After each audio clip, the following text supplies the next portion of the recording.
Consultorio Fiscal. Es un programa de Radio UNAM y de la Facultad de Contaduría y Administración.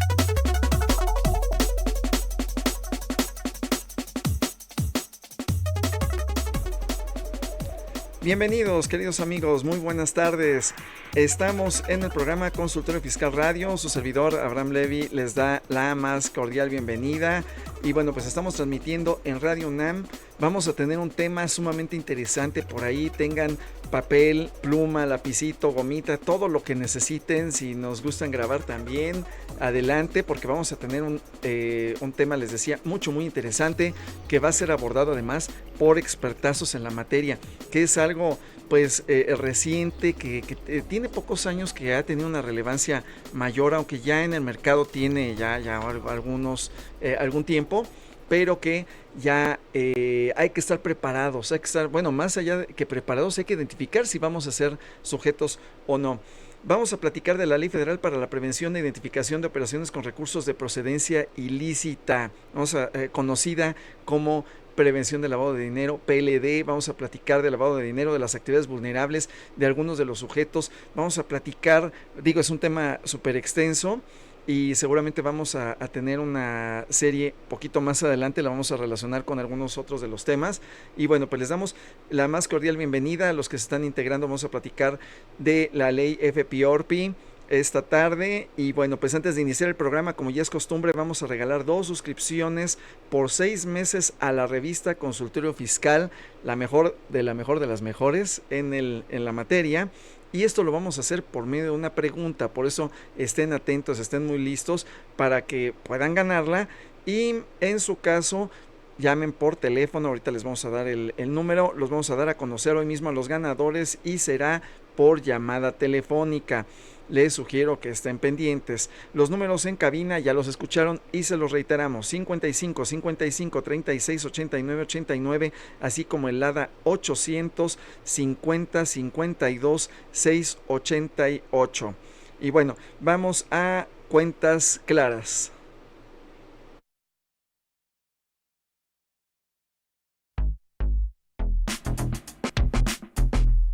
¿Sabes si lo que te dicen es verdad? Entérate aquí, en Cuentas Claras. Cuentas Claras. El lavado de dinero es el proceso a través del cual es encubierto el origen de los fondos generados en el ejercicio por medio de actividades ilícitas, siendo las más comunes el fraude, la prostitución, el tráfico de drogas, la evasión fiscal, entre otros. Este es un problema severo que ha afectado a México durante muchos años. Es por ello por lo que el gobierno federal ha tomado medidas para detectar y prevenir esta actividad. En México existe una legislación sólida para combatir este problema. La Ley Federal para la Prevención e Identificación de Operaciones con Recursos de Procedencia Ilícita, conocida comúnmente como la Ley Antilavado, es la norma principal que rige este tema.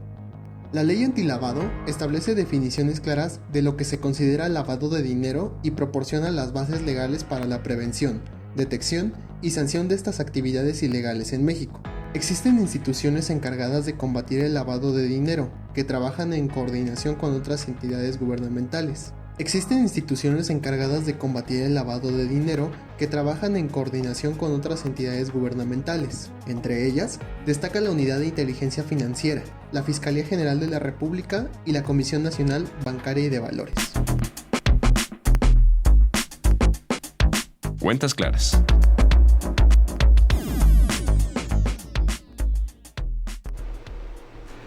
Bienvenidos nuevamente y estamos de vuelta a nuestro programa Consultorio Fiscal Radio. Y bueno, pues para abordar el tema de lavado de dinero, la Ley Federal para la Prevención e Identificación de Operaciones con Recursos de Procedencia Ilícita, hasta tengo que tomar aire porque está un poquito larga. Así, así es un poquito de lo que tenemos que prepararnos. Bueno, pues tenemos 2 expertazos, 2 aquí, pues personajes de lujo que nos hacen favor de acompañar el día de hoy. Y bueno, pues tenemos aquí a Edmundo Romero Lázaro, y él es licenciado en Contaduría, egresado de la Facultad de Contaduría y Administración, Azul y Oro, diplomado en Sistema de Autocontrol y Gestión de Riesgo Integral de Lavado de Activos y Financiamiento al Terrorismo por la Pontificia Universidad Javeriana. certificado en PLD por la Comisión Nacional Bancaria de Valores y por la Unidad de Inteligencia Financiera, coordinador de cursos de la Comisión de PLD del Colegio de Contadores Públicos de México y gerente de PLD en FCC Consultants. Por ahí está trabajando y aparte nos apoya muy activamente en los maratones donde ya ganó la Facultad de Contaduría y Administración. Entonces, bueno, pues así por fin ya lo logramos. Entonces, bueno, y que ahorita ya está en el preparativo para este año, que ya va a ser en este mes, a fin de mes, claro, vamos a tener. Así es. Pues bienvenido, muchas gracias por estar con nosotros. Gracias por la invitación. Muy bien, y también tenemos invitado ya conocido por ustedes y que expertas en la materia, por supuesto, Miguel Ángel Morales Rodríguez, que es licenciado en Derecho por la Universidad Autónoma de Aguascalientes, con maestría en Impuestos por el Instituto Escadia, Instituto de Posgrados y Especialidades, especialista en prevención de lavado de dinero por el Instituto Nacional de Ciencias Penales, abogado fiscalista y director ejecutivo de Moral Defensa al Contribuyente. Mil gracias por estar con nosotros, Miguel. Un placer. Gracias a ti, Abraham, por invitarme nuevamente. Mundo, gracias por acompañarnos y a todos los que nos van a escuchar. Muchas gracias. Bueno, pues ya después de esta bienvenida, pues vamos a entrar al tema. De repente algunos aquí nos están haciendo la señal que vamos un poquito rápido porque es un tema amplísimo. Es un tema que, bueno, pues a lo mejor lo podemos identificar como una enfermedad de esas que tienen esas enfermedades silenciosas que de repente no las atendemos, y en este caso prevención del lavado de dinero lo tenemos que atender. Y aparte es un tema que precisamente ahorita comentábamos antes de iniciar, que incluso con la guerra pues ha tomado una especial relevancia porque tiene un carácter administrativo, tiene un carácter penal, pero algunos por ahí lo confunden con el aspecto fiscal. Tiene un sesgo porque, bueno, pues mucha de la información proviene de la contabilidad, proviene de las declaraciones, proviene de lo fiscal, pero propiamente es administrativo y es penal. Y en ese sentido de lo penal, maestro Miguel, por ahí ¿dónde está dónde lo podemos encontrar esta cuestión? ¿Dónde está tipificado? ¿Qué nos puede decir al respecto? Bueno, específicamente el delito de lavado de dinero está establecido en el artículo 400 bis del Código Penal Federal, donde, bueno, dentro de todos sus verbos rectores establece que quien dé, reciba, administre, utilice, invierta, transfiera, oculte, pretenda ocultar, vaya, son, me 19, parece, 18 verbos rectores, a sabiendas, ojo, a sabiendas de que procede de actividades ilícitas, estaría cometiendo lavado de dinero, ¿no? Entonces, tú bien lo comentaste ahorita que es como una enfermedad silenciosa. Vamos a considerar, por ejemplo, la hipertensión, ¿no? Que es una de las enfermedades que les llaman silenciosas, que no se sabe hasta que ya estás todo torcido porque te dio un derrame. Lamentable situación. En este caso, pues muchas de las veces actuamos o hacemos actividades económicas pensando que no estamos haciendo nada malo. Entonces, principalmente para atender este tipo de cuestiones, como el tipo de enfermedades, pues lo que tenemos que conocer es no solo las consecuencias, sino, si bien no tienen síntomas por ser una enfermedad silenciosa, pues entonces los medios para poderla detectar, ¿no? E incluso hasta los antecedentes. Por ejemplo, en el caso de la hipertensión, pues buscas quién en tu familia tenga este tipo de afecciones que a lo mejor tú puedas ser propenso. ¿A qué me refiero y cómo lo podemos concatenar con el tema penal o el tema de la prevención en tu actividad económica? Pues viendo los antecedentes de las personas con las que estás tratando. No necesariamente los vas a citar y que te traigan hasta su cartilla de vacunación, pero de cierta forma sí conocer un poco quiénes son estas personas, sobre todo cuando se hablan de montos importantes, ¿no? Porque es básicamente lo que se establece en la ley, que ahorita vamos a entrar un poco más a fondo, que es una ley de índole administrativo. Los montos no son montos por 10 pesos, 20 pesos, pero sí es conveniente que tengamos conciencia de que quien dé, reciba, transfiera, varios de estos verbos rectores puede estar en este supuesto. Entonces, pues sí es bien importante conocerlo, ¿no? Así es, y fíjense por dónde comenzamos, por el artículo 400 bis, o sea, normalmente este programa se habla mucho de la ley del impuesto sobre la renta, del Código Fiscal de la Federación, de la resolución miscelánea, y hoy empezamos, queridos amigos, con el Código Penal Federal. Así dirían algunos, no fue penal, pues precisamente lo que buscamos a partir de lo que dice el maestro Miguel, que no sea penal, que no sea en un momento dado, que no sea ese tema, ¿no? Que no vayan a tomar sus vacaciones a Reno.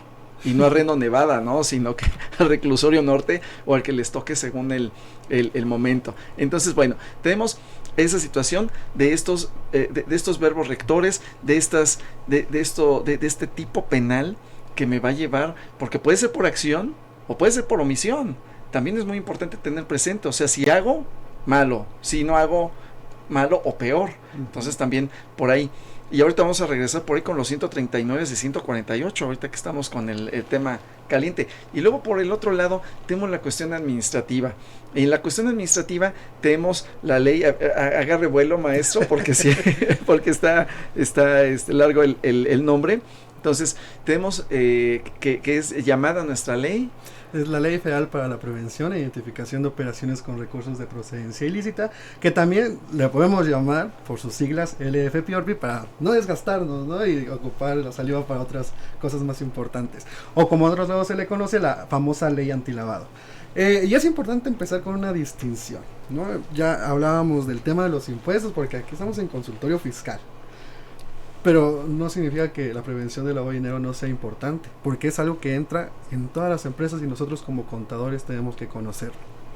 En las actividades vulnerables se da mucho que tenemos que tener la distinción entre dónde compete la tarea de un contador y dónde entraría un especialista en la materia, porque si bien se confunde el tema de tenemos que dar avisos los días 17 de cada mes del mes, ¿y a quién? Al SAT. ¡Uy, caray! ¿Quién lo hace?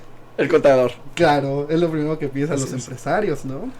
Entonces es algo que es muy distinto a lo fiscal, ¿no? Nosotros no andamos calculando impuestos, no andamos viendo tasas, no andamos viendo la ley del impuesto sobre la renta. Tenemos que andar tras el marco jurídico que es la ley, el reglamento y las reglas de carácter general, además de las guías que emite nacionalmente, y no solo en el país, sino que este tema es algo internacional. Ok, entonces tenemos todos estos parámetros que hay que estar revisando. Por un lado, queridos amigos, la ley FPORPI, estas guías, estos reglamentos, estas disposiciones generales, y por el otro lado el Código Penal en sus artículos 400, 400 bis 1 y algunos relacionados al 139, 139 ter, 139 bis, 139 quater, 148 y algunos otros que se van relacionando. Y como bien decías, Edmundo, en ese sentido del mundo fiscal, porque incluso dicen, es que tengo que presentarle el aviso al SAT y que lo haga el contador. A lo mejor en algunos momentos ya se preparó, ya tomó algún curso, ya tuvo algún acercamiento y quizá lo pueda hacer, porque esa es una obligación al final del día del empresario. Pero bueno, ahorita vamos a ir platicando, porque por aquí dirían algunos, es que tenemos algunos elementos de la contribución, porque tenemos objeto sujeto, pero ya no tenemos base y ya no tenemos tarifa. Tenemos unos multones, eso sí, impresionantes, tanto por la vía penal como por la vía administrativa. Entonces también ahí a nuestros amigos, pues existen unos sujetos obligados y vamos a tener un objeto de esta ley. Hasta ahí, ya lo demás, una base, una tasa, una tarifa, tenemos unos rangos para identificar, que ahorita en las actividades vulnerables que mencionaba Edmundo y que mencionaba también aquí el maestro, vamos a tener que hacer la distinción y vamos a tener que identificar y vamos a tener que ver por qué, ¿no? El por qué, creo que ese es un poco. Y maestro, ¿por qué fue por qué México? Porque ahorita Edmundo nos mencionó que es a nivel internacional. Entonces, ¿por qué México por ahí del año 2012, ya venía de antes, pero ¿por qué en el 2012 ya decide establecer esta ley FPORPI? ¿Por qué dijeron que siempre sí? Bueno, de cierta forma por cumplimientos internacionales, ¿no? Como lo podemos saber, México como país soberano tiene la posibilidad de adherirse a distintos grupos y organizaciones con el objeto de tener cooperación internacional, ingresar a fondos de financiamiento, etcétera, etcétera, y en este caso, pues después de su adhesión al Grupo de Acción Financiera Internacional, a través de sus recomendaciones, pues emite estas reglas o estas pautas que deben de implementar los estados, en este caso países, dentro de su normativa. Es decir, véanlo de la siguiente forma, ¿no? Si tú quieres ingresar a un equipo de fútbol, quieres ingresar a un club de deportes, tienes que seguir ciertas reglas, tienes que incluso llevar un código de vestimenta. ¿Por qué? Porque es parte de lo que tienes que hacer. En este caso, ¿cuál es una de las obligaciones? Pues tienes que adecuar tus distintos cuerpos normativos. ¿Para qué? Para el cumplimiento, en este caso, de la prevención del lavado de dinero o el financiamiento al terrorismo. Entonces, pues así como vimos los cambios dentro de derechos humanos y todos estos, ahora lo del beneficiario controlador, ¿no? Que empezó el año pasado, que es un tema fiscal, pero que proviene del tema prevención del lavado de dinero y que se puede considerar incluso en su momento hasta penal. Vaya, todo es con ese objeto, ¿no? De dar cumplimiento y de estar todos en armonía en el ámbito internacional. Sí, entonces este tema también interesante de beneficiario controlador, por eso les decía a nuestros amigos que la idea será tratar de ver con, bueno, aquí de manera interna con la producción, para que tengamos una serie donde platiquemos. O sea, el beneficiario controlador es un tema que se agotaría apenas en un programa, porque si es la comparativa con el aspecto fiscal y luego de manera interna, como decías, maestro, el punto del control interno, ¿no? Más allá de lo que llegue a ser el compliance y todo ese nuevo rollo y esos asuntos, aquí básico el control interno que deben de tener las empresas, los sujetos, ¿no? Que creo que van a ser ahí el punto. Bueno, y a lo mejor espantamos un poquito a nuestros amigos en el sentido de que decíamos, es que tiene que ver con penal, es que van de la mano. Ese es un punto muy importante. O sea, sí, muy importante cumplir con la ley antilavado, como iremos viendo ahorita, las actividades vulnerables, que es como el corazón de esta ley, pero también si llego a incumplir, pues no solamente seré sancionado por la ley antilavado, sino también podría ser con el Código Penal, y se siguen por cuerdas separadas. ¿Esto qué significa? Que puede estar siendo revisado por la Unidad de Inteligencia Financiera por un lado, y por el otro lado estar en el reclusorio o estar sujeto a un proceso penal, ¿sí? Entonces ante un juez. Por ejemplo, el propio Código Fiscal establece que para el delito de defraudación fiscal se puede hacer de manera simultánea, ya sea el expediente para defraudación fiscal y en simultáneo para PLD. Entonces, a lo mejor si no pega uno, pega el otro, pero bueno, también tenemos que considerar que lo que se está previniendo es principalmente un delito. Así es. Entonces, y regresamos entonces al punto de la prevención, que decíamos, bueno, pues México, primero por compromiso y luego porque, bueno, pues sí, realmente ya se empieza a identificar con números cuánto representa el lavado y las actividades por las cuales se lava, ¿no? Todas las actividades ilícitas que están incluidas, porque luego pensamos el narco, pero todas las demás actividades ilícitas, ¿no? O sea, podemos hacer una pequeña lista y vamos a encontrar muchas en el camino. Pero bueno, entonces, en cuanto decíamos, ¿quiénes serían los sujetos o las personas que tendrían que observar esta ley? Este tema de prevención de lavado va con diferentes perspectivas. Está la perspectiva internacional, como bien lo comentaba el maestro. Está el Grupo de Acción Financiera Internacional, que emite los estándares internacionales que cada jurisdicción tendrá que acatarlos y formalizar sus leyes respectivas para prevenir el lavado de dinero. Después tenemos el enfoque como supervisor, que en este caso es el SAT. El SAT es quien funge como supervisor de las actividades vulnerables.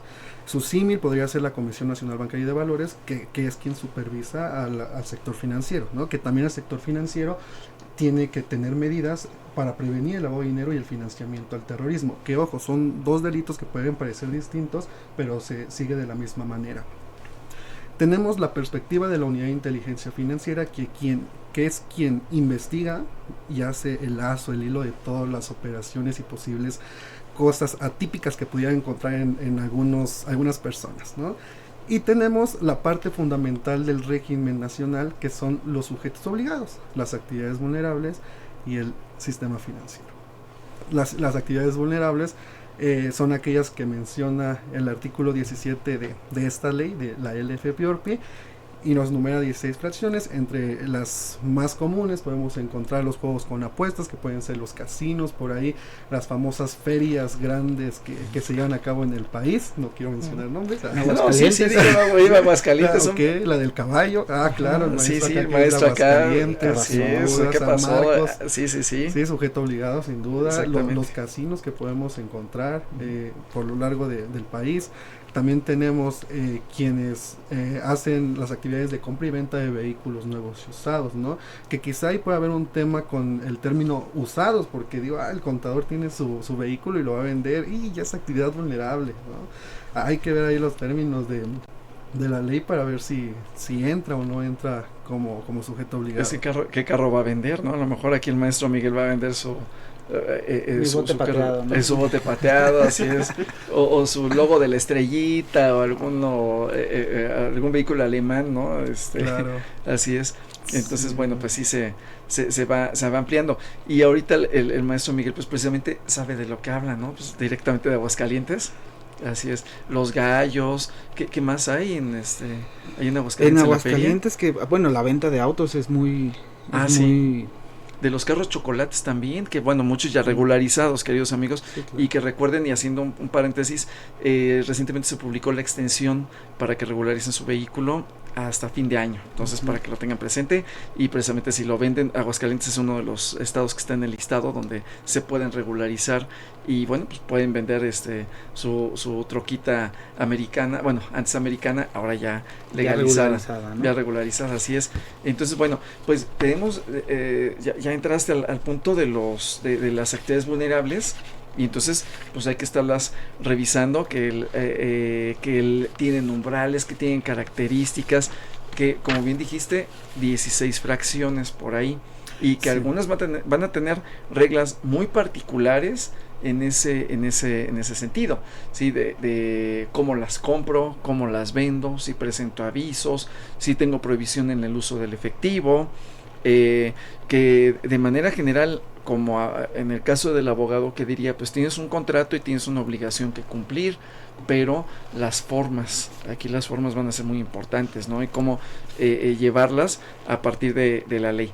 Pero nos estabas diciendo de las actividades, porque bueno, el sector financiero, a lo mejor ahorita comentamos algo, pero las actividades y los sujetos obligados, entonces juegos con apuesta, venta de vehículos, también el arrendamiento de inmuebles, que es algo importante, ¿no? Hay muchas personas que rentan sus casas, ¿no? Y pudieran estar por allí siendo parte de los sujetos obligados o no siendo parte, pero justamente el tema del desconocimiento de la ley puede venir a perjudicar mucho en temas económicos y por sanciones. Así es, y entonces bueno, el desconocimiento de la ley no nos exime de la responsabilidad, dicen los abogados, ¿verdad, maestro? Claro. Y en ese sentido tenemos otras, por ejemplo, los abogados nos ayudan un poquito más en el caso, por ejemplo, las de las capitalizaciones, ¿no? La enajenación de... Todo lo que tiene que ver con las personas morales, ¿no? Fusión, escisión, liquidación, en donde pues, se manejan capitales a veces interesantes y robustos. Entonces, quien esté en este tipo de actividades, ya sea desde el asesor o el abogado de los propios accionistas, y también el notario, ¿no? O corredor público que tenga relación con este tipo de actividades, es importante que lo conozcan. Ahora, yo quería hacer una anotación ahorita, y es importante que quienes tengan este tipo de actividades lo empiecen a conocer un poco, porque si bien no es un tema de índole fiscal, creo que hay muchas acciones o cosas que hacemos bien o mal, pensando que están bien, derivan precisamente de temas fiscales. Te pongo un ejemplo. ¿Por qué se usa muchas veces el efectivo? Porque no lo queremos declarar, porque no lo queremos bancarizar. Entonces, por estar haciendo algo que según nosotros nos va a evitar un problema, nos puede generar uno más grande.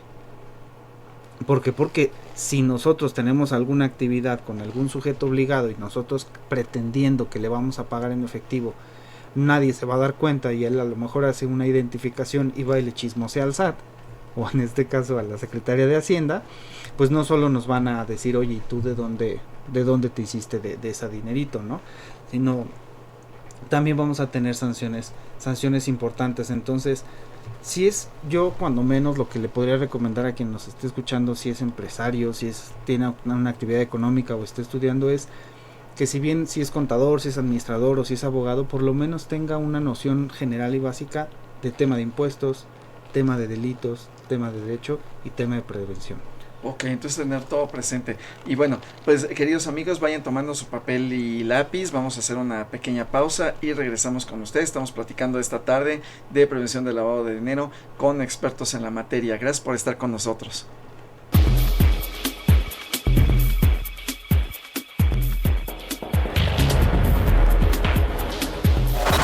En su edición 819, correspondiente a la primera quincena de octubre de 2023, Consultorio Fiscal, como siempre, presenta interesantes artículos de corte fiscal, jurídico, laboral, contable financiero y de prevención de lavado de dinero.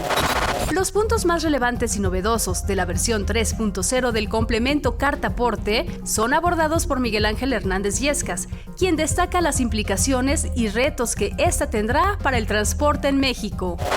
Por su parte, Humberto Cruz Hernández expone el tema de los comprobantes fiscales para el acreditamiento del IVA a través del análisis de las más recientes jurisprudencias del Tribunal Federal de Justicia Administrativa.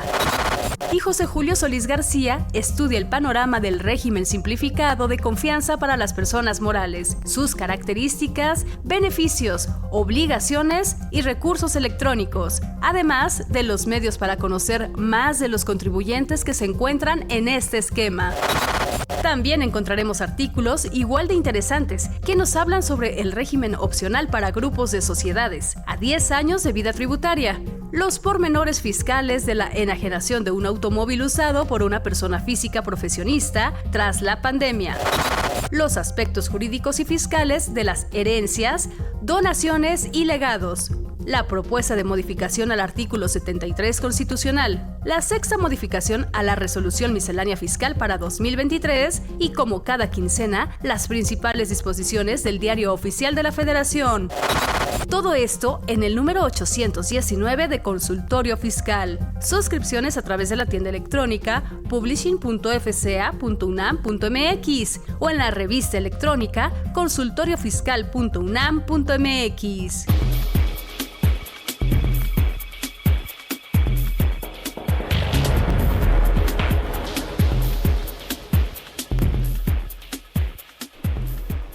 Queridos amigos, gracias por estar con nosotros. Estamos en Consultorio Fiscal Radio. Y bueno, pues recuerden que estamos transmitiendo en vivo desde la Ciudad de México, 860 amplitud modulada. Para nuestros amigos que se están integrando, estamos platicando de este tema interesante: Ley Federal para la Prevención e Identificación de Operaciones con Recursos de Procedencia Ilícita, Ley Antilavado, mejor así, porque van a decir, bueno, pues es una letanía y no es la cuaresma ni esas cosas, ¿no? Sí, así es. Y ya que hablamos de eso, de repente escuchamos por ahí, y ya no lo habían mencionado, bueno, pues algunos por ahí hablan, y recuerden que este programa es laico y no hay alguna tendencia, pero dicen amaos los unos a los otros. Aquí es fiscalizaos los unos a los otros. Ese es un tema muy importante, fiscalizados los unos a los otros, porque decía hace rato el maestro Miguel, ¿con quién hago mis business? ¿Con quién hago negocio? ¿Con quién estoy realizando esas operaciones? Y aparte que de repente alguien llega y me trae su bolsita del mandado con 4 millones de pesos en efectivo, y a lo mejor sí los genera. Quizá alguno de nuestros amigos de la central de abastos, pues fue la venta del día, ¿no? 4 millones, imagínense en diciembre, que venden piñas, que venden frutas y verduras, que venden carne, 4 millones de pesos sí los puede traer en efectivo, porque así es su venta. Pero y luego quiere comprarse un vehículo, quiere comprarse una casa. ¿Se puede? Yo digo que se puede, pero habrá que revisar. Entonces, pero regresando, había un punto antes de irnos a la pausa. Sí, pero retomando, esto es importante. No hay que satanizar el efectivo. Claro, el efectivo no es malo, ¿verdad? Claro. Malo es no tenerlo. Pero el efectivo no es malo. Y justo por eso es importante el tema del conocimiento del cliente. Porque tú conociendo, identificando a tu cliente, vas a saber si sus actividades son afín a que él pueda tener cierta cantidad en efectivo para mover. No, tú conociéndolo vas a saber, tiene un puesto de carne en X lugar. Bueno, más o menos sabiendo cuánto es lo que se genera un negocio de carne, con los antecedentes que tú pudieras tener, vas a saber cuánto es lo que él está generando, y tú no tendrías problema con aceptarlo o que pareciera algo atípico, porque sabes que él lo está generando de manera lícita. dicen por ahí las normas, debida diligencia y conocimiento del cliente. O sea, debida diligencia hay que ser muy propio, hay que ser muy respetuoso, porque es información que va a estar también en nuestro poder y deberá estar protegida por la Ley Federal para Protección de Datos Personales en posesión de terceros. O sea, yo voy a tener información sensible. Entonces, vean aquí, le agrego otra rayita al tigre. Sí, entonces hay que tenerlo presente, porque le voy a tener que preguntar quién eres, cuánto vendes, cómo vendes. A lo mejor me manda su declaración, sus estados financieros, su acta constitutiva, que ahorita que hablábamos fuera del aire de la capitalización, ¿no? Del acta constitutiva, de los movimientos, a quién voy a incluir. Entonces, bueno, pero ya nos estamos expandiendo en el tema, y antes de que pase otra cosa, les recuerdo nuestros teléfonos en cabina, que son 55 55 36 89 89 y lado 800 50 52 688. Y bueno, antes de irnos a la pausa, también nos comentaba aquí el maestro Edmundo que había unas actividades vulnerables, 16, ya nos mencionó por ahí 2, y por aquí tenemos otras, mi querido maestro, como cuál sería importante de esas 16. Tomar en consideración, pues bueno, cuando menos las que yo considero que son más usuales, o que es más común que la gente pudiera llegar a caer en una de estas, es, comentaba, venta de autos, el arrendamiento de bienes inmuebles, la comercialización de bienes inmuebles, los préstamos, ¿no? Porque sabemos que hay muchos préstamos en las colonias, ¿no? Esos famosos préstamos grupales, o esos famosos préstamos en compartamos, ¿no? Que les llaman, dando marcas, que realmente no están específicamente dentro del sistema financiero a lo mejor, pero tienen que tener algunas regulaciones. Los activos virtuales, temas de criptomonedas y todo esto, que son cuestiones muy novedosas y que el millennial, como su servidor, pues las utiliza a veces de forma diaria, ¿no? Y que se están dando mucho, sobre todo en la Ciudad de México o en ciudades con mucha capitalización en el mercado. El blindaje, las joyas, los cheques de viajeros, o sea, son, vaya, los notarios, la prestación de servicios como contador y abogado, o sea... Ajá. Y que en ese sentido a lo mejor algunas ya están cayendo en desuso, como los traveler checks, ¿no? Ya aquí ya es muy raro que alguien utilicemos cheques de viajero, ¿no? Ya utilizamos la tarjeta de crédito. Pues cheques en general, ¿quién los usa, no? Los cheques, bueno, gente como uno que no es millennial, pues sí utiliza los cheques, ¿no? Entonces, y luego te los rebota porque dicen que tu banco no existe. Pero bueno, cosas raras.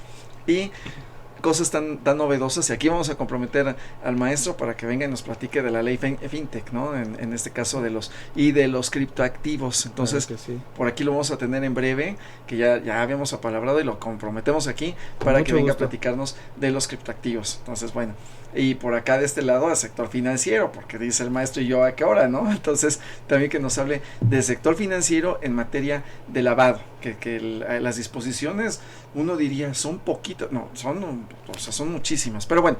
Entonces, ahorita nos decía el maestro Miguel algunas actividades, y creo que valdría la pena ya para nuestros amigos que lo tengan presente, algunas de las más generales. Nos decían, por ejemplo, venta de vehículos. A ver, vamos a entrarle ahí a venta de vehículos, más allá de allá de Aguascalientes, de la pelea de gallos, que hasta ahí la canción.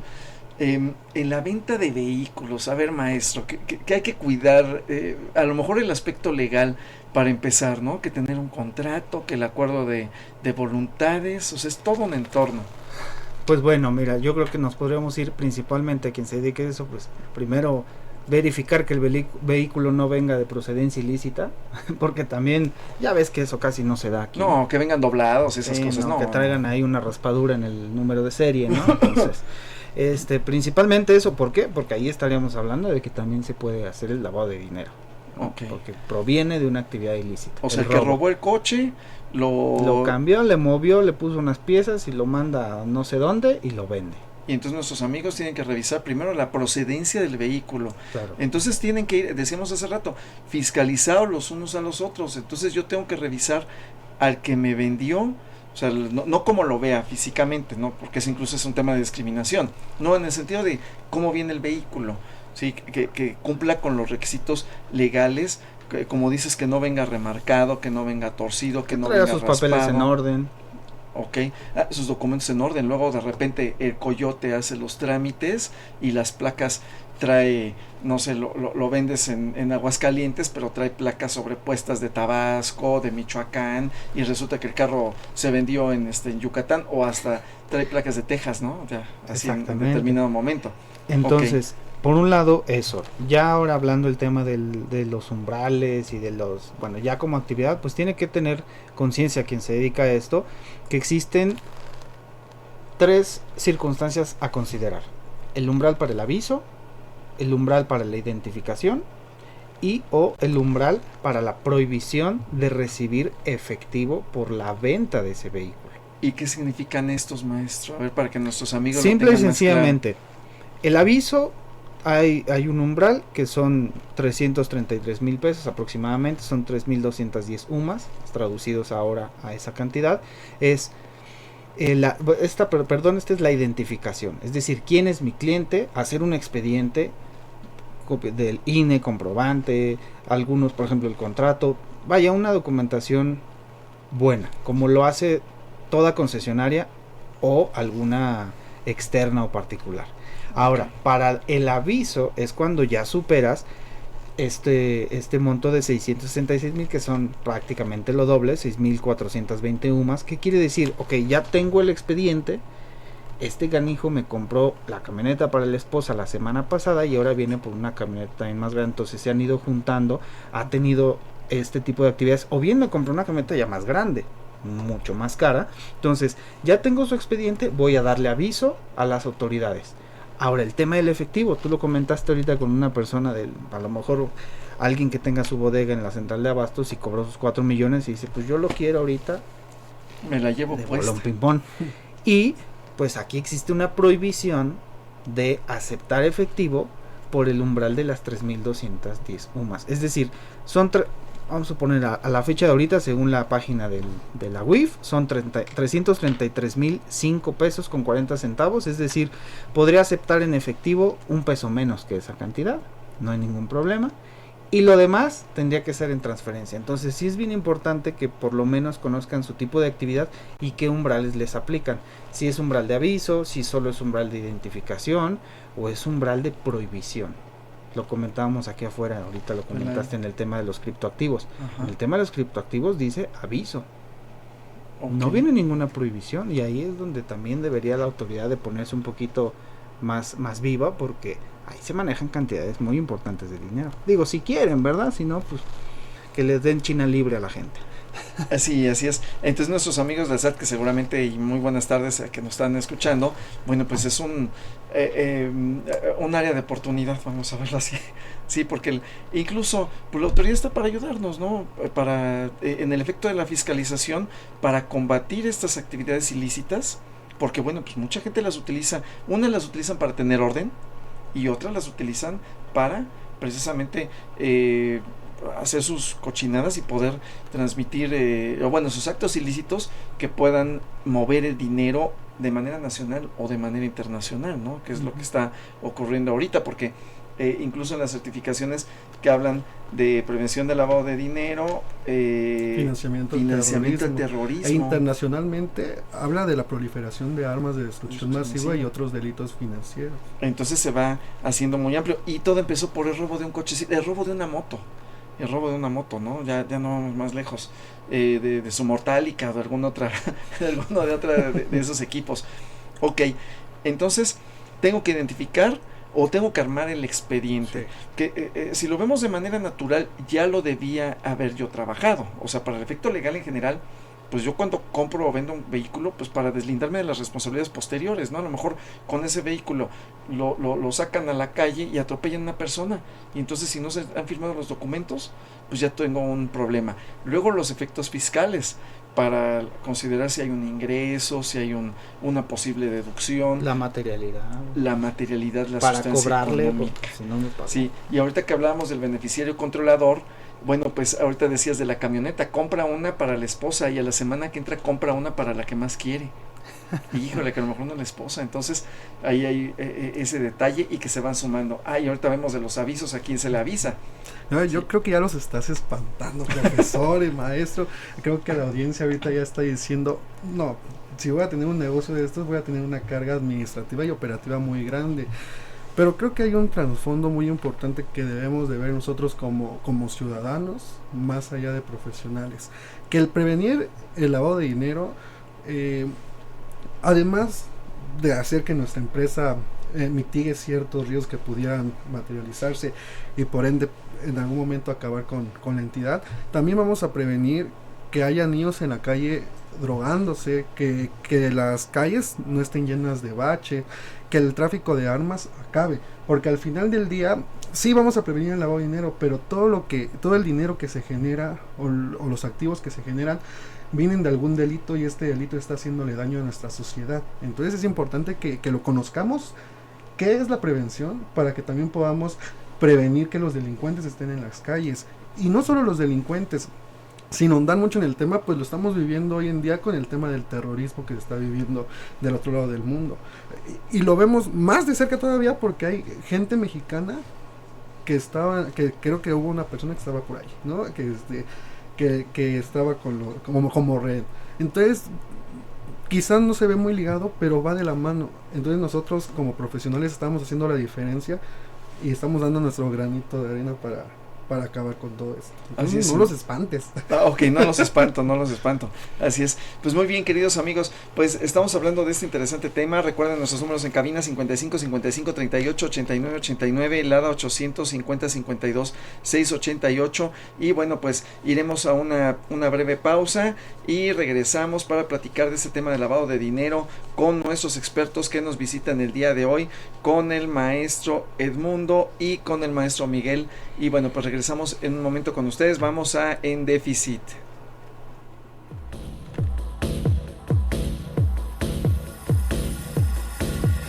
En Déficit, con José Silvestre Méndez.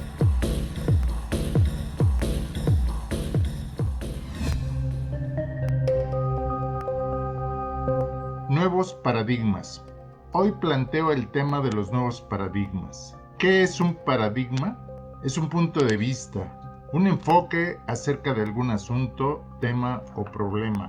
En este sentido, nos interesa destacar los nuevos paradigmas científicos, aunque en realidad muchos de ellos no son tan nuevos. Así, de acuerdo con el ambientalista Víctor Manuel Toledo, los nuevos paradigmas que deseamos destacar son los siguientes.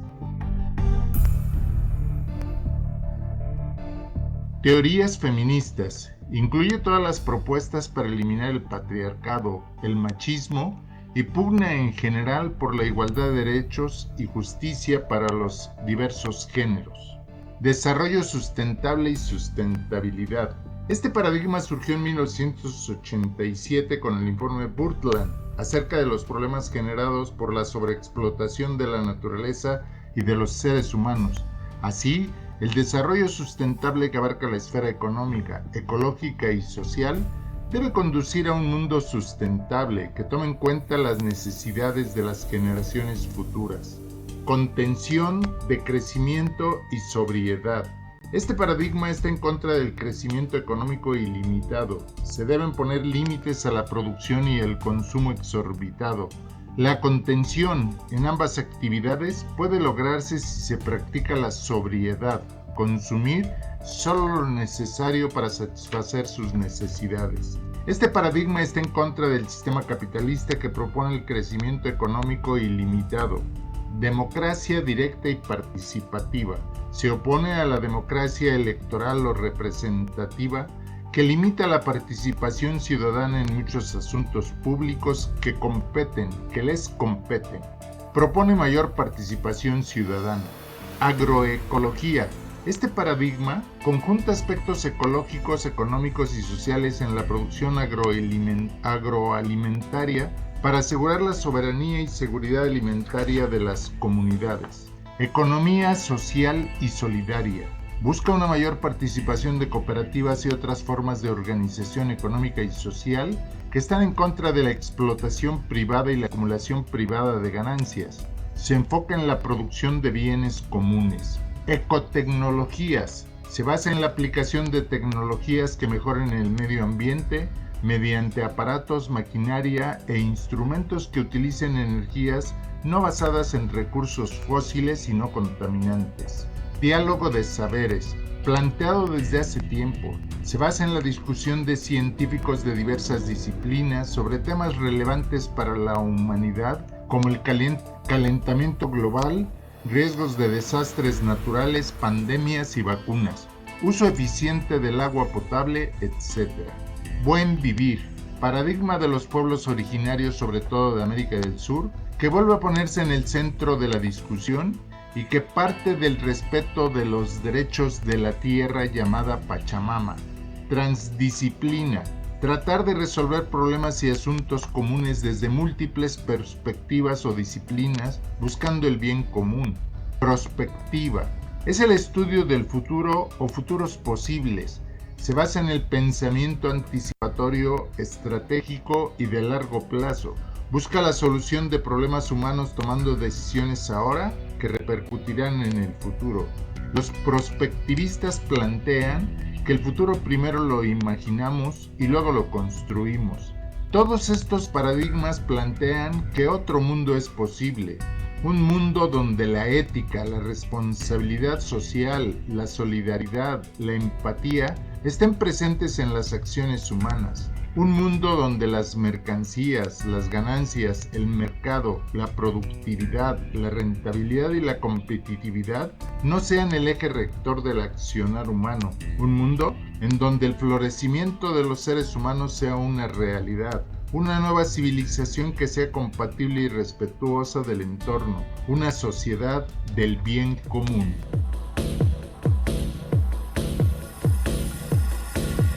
En déficit, con José Silvestre Méndez.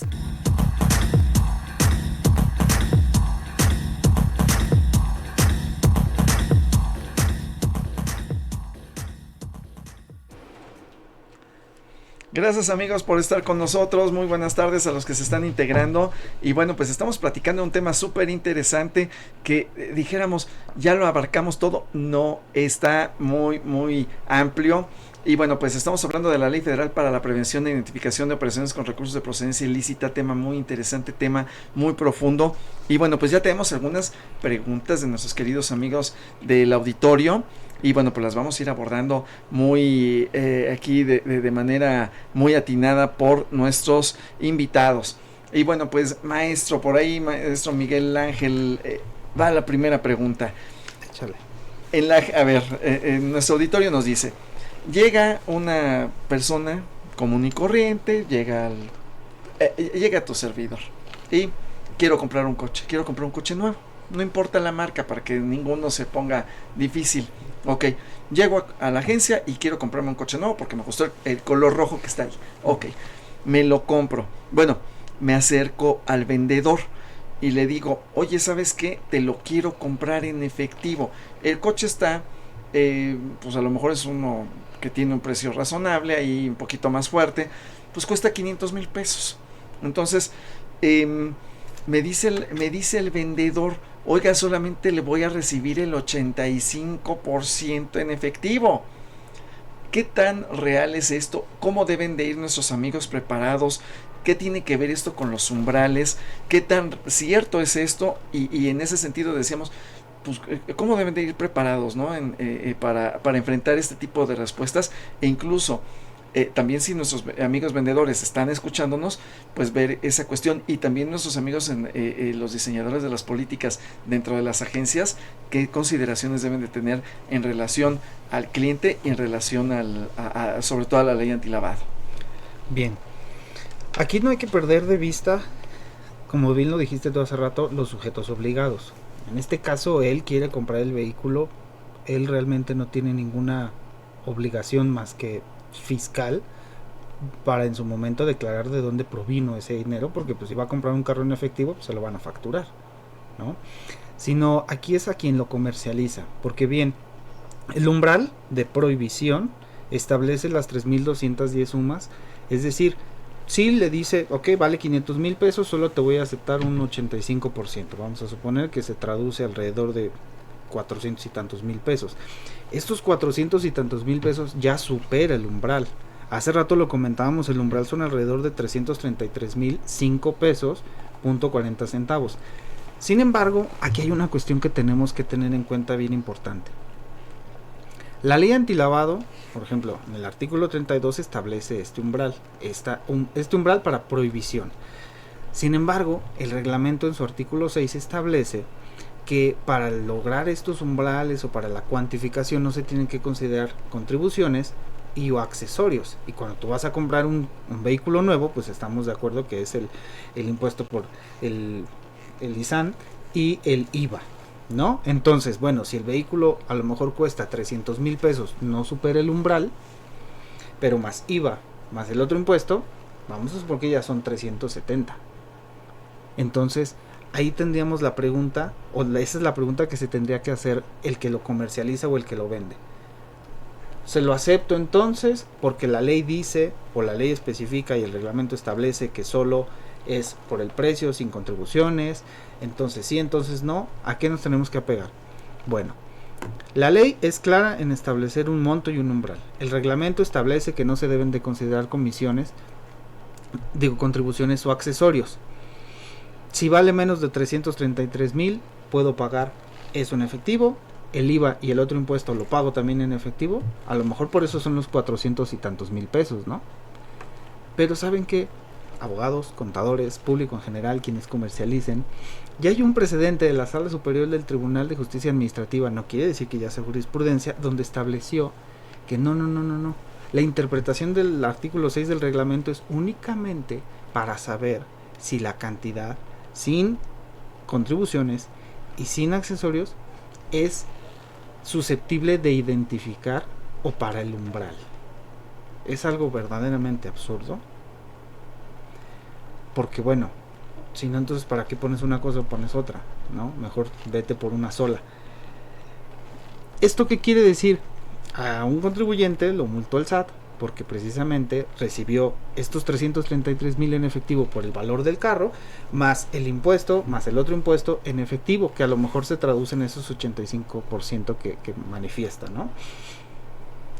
¿Va a ser un problema para el que comercializa el vehículo? Sí, ¿por qué? Porque en este caso el SAT lo multó porque le dijo, no, es que te pasaste. Sí, pero es que me pasé porque el umbral dice esta cantidad, más esto, no entra. Bueno, el tribunal dijo que sí. Entonces, muchos establecen que no hay que alarmarnos porque al final es un precedente nada más, pero ¿para qué le jugamos? ¿Para qué le jugamos al vivito, no? Entonces, en este caso, contestando ya categóricamente la pregunta es, él no tiene la obligación. Si la comercializadora se los acepta, pues ya va a ser una bronca para la comercializadora, pero la comercializadora sí tiene que tener en cuenta muy bien esto, lo que establece la ley en su artículo 32, el reglamento en su artículo 6 y este precedente de la recepción en efectivo, de esta restricción en efectivo, según el Tribunal Federal de Justicia Administrativa a través de su sala superior. Hasta poquito más de 333,000 y le recomendaríamos a nuestros amigos para curarse en salud que fuera incluidos pues los impuestos, mejor que los incluyan, que no le jueguen al vivo. E incluso a nosotros nos ha tocado en algunas asesorías que la agencia a través de su política interna establece un umbral menor, porque yo como empresa me puedo curar en salud y puedo establecer una situación menor, es decir, me ha tocado donde dicen yo te recibo hasta 200,000 pesos. Bueno, por medida de seguridad, en una agencia recibían hasta 50,000 pesos en efectivo y ya ahí le paraban.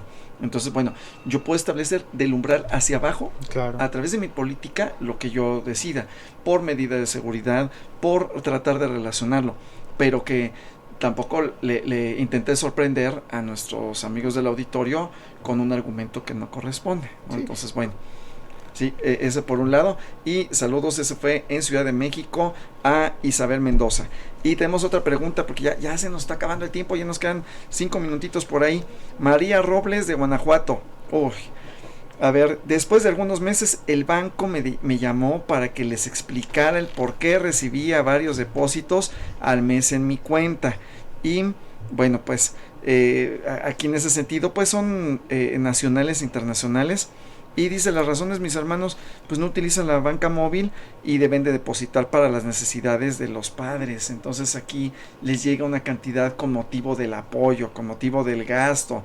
Muchos de nuestros amigos que están incluso escuchándonos en el extranjero, pues mandan las remesas, mandan esto para mantener a su familia acá en territorio mexicano. Entonces, en ese sentido, ¿qué nos puedes decir, mi querido maestro?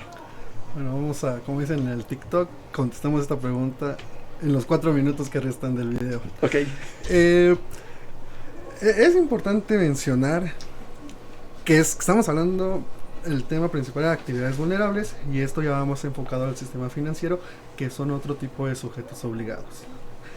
En el caso del sistema financiero tienen un régimen distinto y tienen que seguir leyes obviamente distintas a las de las actividades vulnerables. Entonces lo que tienen que hacer los bancos es crear un perfil transaccional. Esto se crea a través de la identificación y del conocimiento del cliente. Algo que es muy común para todos. Cuando nosotros vamos a un banco nos piden que nuestro INE, comprobante de domicilio, comprobante de ingresos en algunos lugares, o depende del producto que vayamos a adquirir o el servicio. Entonces, a través de todo esto y de cómo se vayan manejando las cuentas, se va a establecer el perfil transaccional para que el banco tenga la pauta de hasta dónde un cliente está haciendo operaciones normales dentro del conocimiento. Ya si existe algo atípico, se tendrán que seguir las medidas correspondientes para saber qué está sucediendo y en su caso poder enviar a la unidad de inteligencia financiera un reporte de operaciones inusuales. En este caso que nos están mencionando, en el momento en que el banco hizo el conocimiento, fijó cierta cantidad de dinero que iba a ingresar a la cuenta. En el momento en que este fue superado en número o en monto de transacciones, se levantan alertas en los sistemas del banco. Eso hace que haya una persona que se dedique a dictaminarlo, a investigar qué sucedió, y entre esa dictaminación pues se le tiene que preguntar directamente al cliente el por qué está sucediendo esto. No significa que esté mal, simplemente el banco tiene que cerciorarse que esto esté dentro de los parámetros que puede hacer la persona y no esté ya enfocado a algo inusual o que pueda generar algún delito. Ok, entonces en este caso la persona que recibe el dinero tendría que explicar de dónde viene, me lo manda mi hijo, me lo manda mi primo, me lo manda, estoy mandando el dinero para que le den el apoyo a mi abuelita.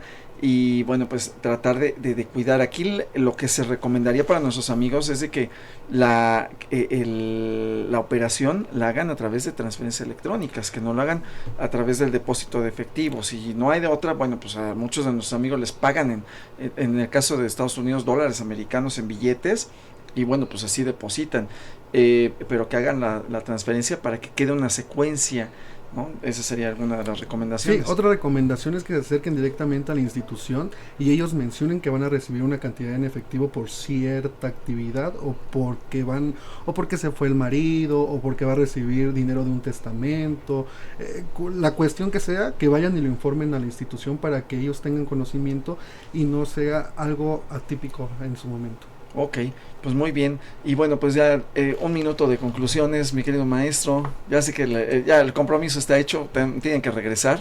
Claro, pero bueno, sí, un minutito de conclusiones, maestro. Pues mira, por ejemplo, con el tema que estaban hablando es ser bien honestos con las instituciones financieras, hacer siempre un examen de conciencia, como cuando íbamos al catecismo, para poderle transmitir de manera correcta todas nuestras actividades y lo que podemos llegar a tener con el uso de nuestra cuenta, porque si bien es para índoles fiscales, sabemos que también es para temas PLD. Y en general, para quienes nos escuchen y tengan este tipo de actividades, arrendamiento de bienes inmuebles, venta de vehículos, préstamos, que se inmiscuyan un poquito en estos temas. ¿Por qué? Porque es importante que ellos, como sujetos obligados, no vayan a caer en este tipo de actividades que les pueda suponer una multa muy grande que vaya a poner en compromiso todo su emprendimiento. Entonces, acérquense también a profesionales, pero es también agarrar la ley. La ley es muy cortita, el reglamento es también muy pequeño. Hay videos en YouTube donde ustedes pueden obtener más información. Muy bien, muchas gracias, maestro, y gracias por venir al programa. Y 30 segundos, así alguna recomendación. bueno, pórtense bien, es la única. No, existen actualmente en el mercado certificaciones de la Unidad de Inteligencia Financiera, en donde nosotros como profesionales podemos presentar un examen y validar que tenemos los conocimientos suficientes sobre la ley y las actividades vulnerables. Entonces es algo que quienes quieran presentarlo, adelante, contadores, abogados, administradores, también estudiantes, adelante, es algo nuevo, que esto, bueno, no es nuevo, pero es algo que está tomando relevancia en México y en el mundo. Ok, muchas gracias maestro por aceptar la invitación, y bueno, pues ha sido todo, ya se comprometí aquí los maestros para regresar, y bueno, pues los vemos la semana que entra. Los créditos, bueno, pues es todo por hoy. Los invitamos a que nos sintonicen la siguiente semana con el tema estímulos fiscales a la inversión en el corredor interoceánico, tema súper interesante. Director general de Radio UNAM, Benito Taibo; director de la Facultad de Contaduría y Administración, maestro Tomás Humberto Rubio Pérez; secretario de Divulgación y Fomento Editorial, el doctor José Ricardo Méndez Cruz; en los controles, Socorro Montes; en la producción por parte del Departamento de Medios Audiovisuales de la Facultad de Contaduría y Administración, Nezahualcóyotl Jara, Nancy Audelo, Alma Villegas, Miriam Jiménez, Ariel Rojas y Diego Castro. Recuerden, nos vemos y escuchamos la siguiente semana, y cuiden su salud física y sobre todo su salud fiscal. Gracias y muy buenas tardes. Consultorio Fiscal Radio.